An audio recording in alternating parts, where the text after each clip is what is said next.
బెల్లంకొండగూడ రామమందిరం నుంచి ప్రారంభమైన హనుమాన్ శోభాయాత్రలో ఎమ్మెల్యే రాజాసింగ్ పాల్గొన్నారు. బాలరాముడి ప్రాణ ప్రతిష్ఠ తర్వాత జరుగుతున్న మొదటి శోభాయాత్రకు అత్యంత ప్రాముఖ్యత ఉందన్నారు. శోభాయాత్ర ప్రశాంతంగా జరిగేలా భక్తులు సహకరించాలని అంటున్న ఎమ్మెల్యే రాజాసింగ్ తో మా ప్రతినిధి శ్రావణి ఫేస్ టు ఫేస్.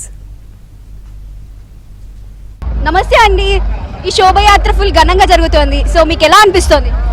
విశ్వ హిందూ పరిషత్ ఆధ్వర్యంలో ప్రతి సంవత్సరంగా ఈ సంవత్సరం కూడా గౌలిగూడ రామ మందిరం నుంచి తాడబన్ హనుమాన్ మందిర్ వరకు ఒక బైక్ ర్యాలీ ప్రతి సంవత్సరం ఆర్గనైజ్ చేస్తారు.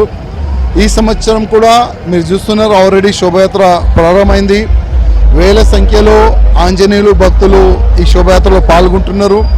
అదేవిధంగా ఈ శోభయాత్రకి స్వాగతం పలకనికి ప్రతి ఒక్క చౌరస్తాలో మంచి వేదికలు వేస్తారు. ఆంజనేయ భక్తులు వాటర్ వ్యవస్థ కానీ భోజన వ్యవస్థ కానీ చాలా మంచి వ్యవస్థ కూడా ఈ శోభయాత్ర మధ్యలో ఉంటుంది.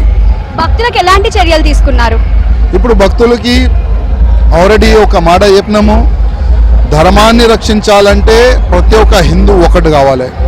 ప్రతి ఒక్క హిందూ ఒకటి కావాలంటే విశ్వ హిందూ పరిషత్, బజరంగ్ దళ్, లేకపోతే రాష్ట్రీయ స్వయం సేవక్ సంఘ్ అట్లాంటి మంచి ఆర్గనైజేషన్తో మనం యాడ్ కావాలి, దాంట్లో జాయిన్ కావాలి. అప్పుడే మన దేశం, అప్పుడే మన ధర్మం సేఫ్ ఉంటుందని ప్రతి ఒక్క హిందూకి మేము చెప్తున్నాము. హిందువుల్లో మంచి భావన కూడా వస్తుంది. ప్రతి ఒక్క హిందూ మేము కూడా ఒక ఆర్గనైజేషన్లో చేరుకుంటాం, అట్లాంటి ఒక మంచి భావన కూడా హిందువుల్లో వస్తుంది. దానికే ఇంతమంది ఈ రైలులో పాల్గొన్నారంటే దానికి మీరు పరిణామాలు మీరు చూడొచ్చు, ఎంత మంచి రెస్పాన్స్ హిందువుల్లో ఉందని. అంటే ఫస్ట్ టైం బాలరాముడు ప్రాణ ప్రతిష్ఠ తర్వాత శ్రీరామనవమి వచ్చింది, అలాగే ఇప్పుడు హనుమాన్ జయంతి వచ్చింది. మీకు ఎలా అనిపిస్తోంది? చాలా హ్యాపీగా ఫీల్ అవుతున్నాం. ఎందుకంటే మోదీ గారు, యోగి గారు ఉన్నదంటే ఇది మొత్తం సాధ్యమవుతుంది.